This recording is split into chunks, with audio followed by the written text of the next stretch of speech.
Hi guys, তো দেখো তোমরা আমরা বনগাঁ স্টেশনে দাঁড়িয়ে আছি। তো আমরা এখন বাড়িতে যাওয়ার জন্যে রওনা দেবো।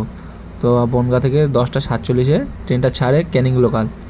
তো আমরা এখন বনগাঁ স্টেশনে দাঁড়িয়ে আছি। তো তোমাদের আজকের একটা দুর্দান্ত ভিডিও দেখাবো তোমাদের। তো ভিডিওটা হচ্ছে এটাই। তো দেখো আমরা শিয়ালদা থেকে আগের দিনকে আসার সময় আগের দিনকে আমার বউ চুল কেটে নিয়েছিল। তো তুমি বলো, তোমার চুল কেটে নিয়েছিল, তুমি বলো। শিয়ালদা স্টেশন থেকে আসার পথে বনগাঁ আসার পথে আমার চুল কেটে নিয়েছিল। তার দিদি ভাইরা তোমরা সবাই সতর্ক থাকবে। স্টেশন থেকে বিশেষ করে শিয়ালদা স্টেশন থেকে চুল সাবধানে নিয়ে ট্রেনে উঠবে, নাহলে আমার মতো তোমাদেরও চুল কেটে ফেলবে। সতর্ক থাকবে সবাই। তো দেখা পাচ্ছ যে চুলটা কেটে নিয়েছে।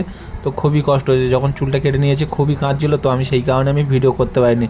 তো খুব বুঝিয়ে বাজিয়ে আমি ভিডিওটা করেছি, কেন তোমরা তো বুঝতে পারছো যে একটা মেয়ে ছেলে চুল কেটে নেওয়া মানে কতটা কষ্টের বিষয়। তো এরকম ভিডিওটা প্রচুরভাবে শেয়ার করবে।